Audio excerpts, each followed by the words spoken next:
Assalamualaikum warahmatullahi wabarakatuh, teman-teman semua. Video pembelajaran kali ini akan membahas praktikum statistika 2, ya, praktikum pertemuan pertama. Di sini saya mau memberikan informasi dulu terkait proses praktikum statistika 2 secara keseluruhan, ya, karena ini baru pertemuan pertama, jadi ada beberapa hal yang saya ingin sampaikan. Oke, nanti pada saat praktikum, saya akan dibantu sama rekan saya, ada Kang Hendra. Saya akan mendampingi proses praktikum untuk kelas B, C, dan F. Lalu Kang Hendra akan mendampingi teman-teman semua di kelas A, D, dan E.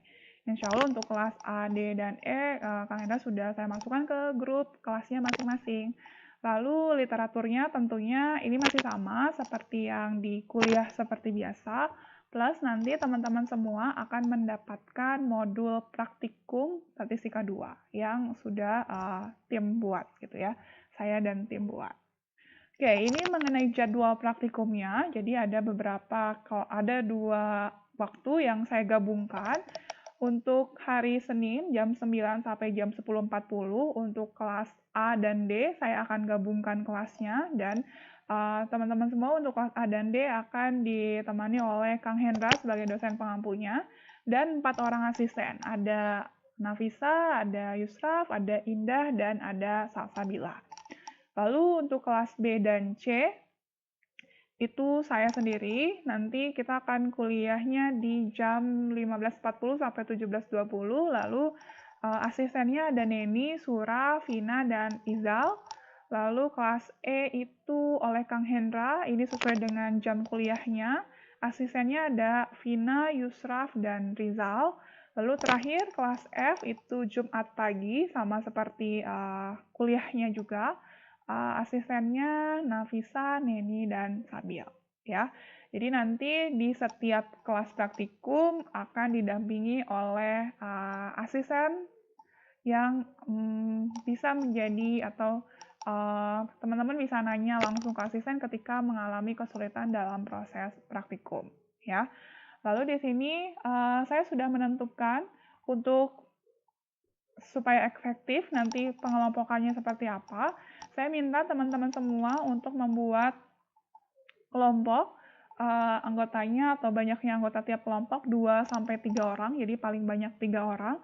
Silakan dibentuk dari sekarang, kelompoknya mau siapa aja, terserah kalian, lalu nanti listnya silahkan dituliskan di grup kelasnya masing-masing untuk saya dan teman-teman asisten nanti menentukan kelompok satunya siapa, kelompok duanya siapa, dan seterusnya. Lalu di sini saya akan beri kelompok 1 sampai kelompok 4 asistennya siapa. Jadi nanti teman-teman bisa cek kelompoknya kelompok berapa, lalu pendampingnya siapa.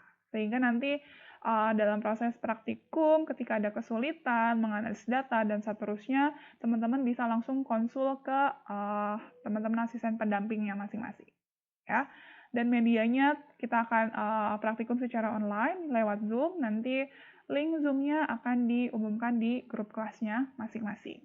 Ya, jadi ini beberapa hal yang harus saya sampaikan terkait nanti proses praktikum yang akan kita mulai minggu depan. Oke, pelaksanaan praktikum ini akan dilaksanakan sebanyak 3 kali di pertemuan ke-12, 13, dan 14. Untuk pertemuan ke-12, praktikumnya ini masih tahapan awal, kita bagaimana cara mendeskripsikan data, belajar bagaimana mendeskripsikan data lewat Excel dan lewat statistik web apps. Nanti web apps-nya kalian bisa cek dulu, ada di www.sosstatistics.com, dan yang kedua adalah websitenya bisa ke langtes.cp.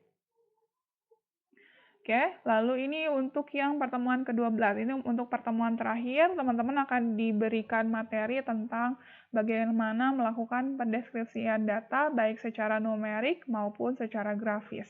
Grafisnya nanti kita akan belajar bagaimana membuat histogram, membuat box plot, dan seterusnya. Lalu pertemuan kedua praktikum atau pertemuan kuliah ke-13, teman-teman akan belajar bagaimana proses melakukan pengujian hipotesis, ya.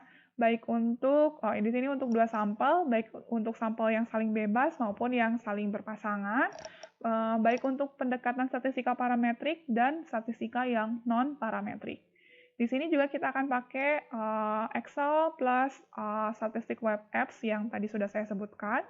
Lalu yang terakhir, materi terakhir adalah kita akan coba mempraktekkan bagaimana melakukan analisis korelasi, analisis regresi, plus bagaimana melakukan uji validitas dan reliabilitas terhadap data kuesioner biasanya ya, karena ketika penelitian psikologi banyak berkaitan dengan data-data kuesioner untuk membuktikan bahwa apakah kuesioner yang sudah kita buat itu sudah cukup valid dan reliable, maka kita harus ujikan kevalidannya dan kereliabilitasan. Ya, jadi ini materi yang akan saya sampaikan selama 3 kali praktikum. Dan nanti kita akan menggunakan 3 ya, kita pakai Excel, kita pakai Langtest, dan kita pakai yang sourcestatistics.com. Seperti itu. Silakan nanti dicek websitenya masing-masing.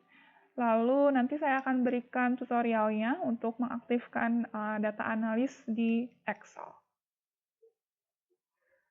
Oke, ini mekanisme yang teman-teman harus pahami selama praktikum statistika 2.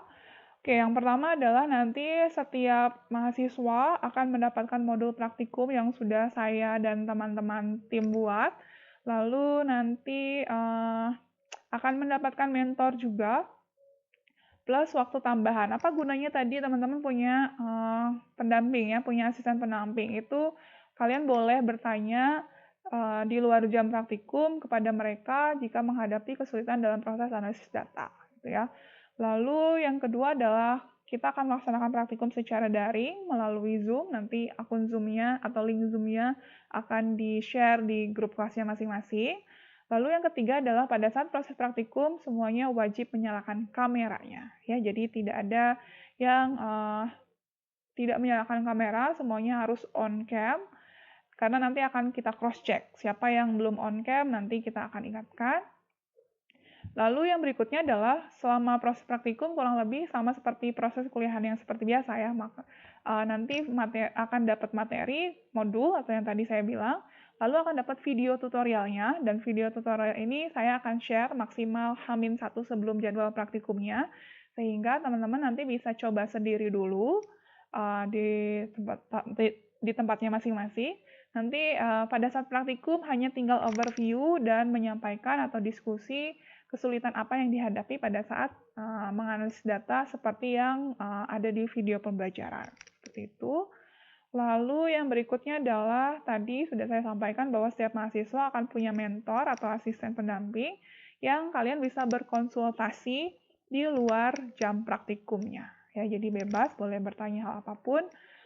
Tentunya yang berkaitan tentang praktikum ya ke asistennya.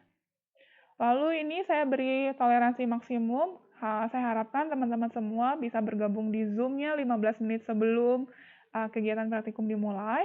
Karena kita akan mulainya on time, saya nggak akan nunggu orang yang telat gitu ya. Jadi saya akan sesuai dengan waktu jam praktikumnya, karena jam praktikum kita sangat singkat di sini sesuai dengan jam kuliahnya. Jadi saya akan maksimalkan jam praktikum itu.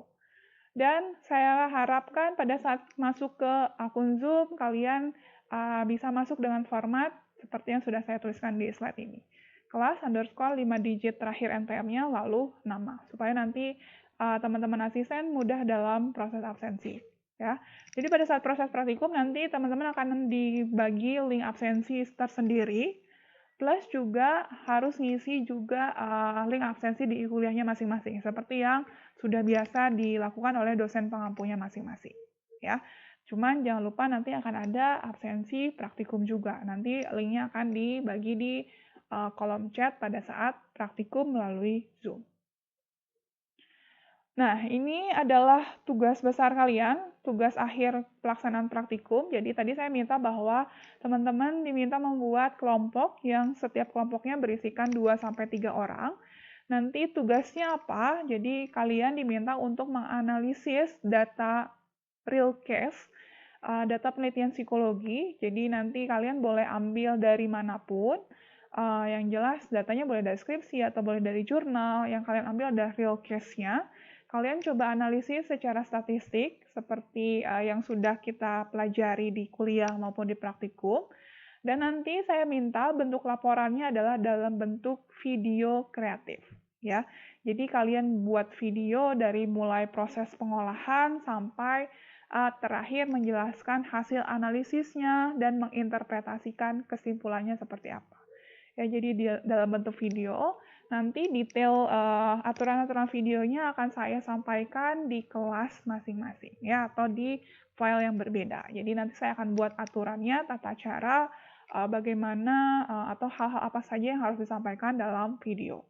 Jadi kurang lebih ini overview atau gambaran yang akan kita laksanakan selama proses praktikum statistika 2 di 3 pertemuan terakhir kuliah kita.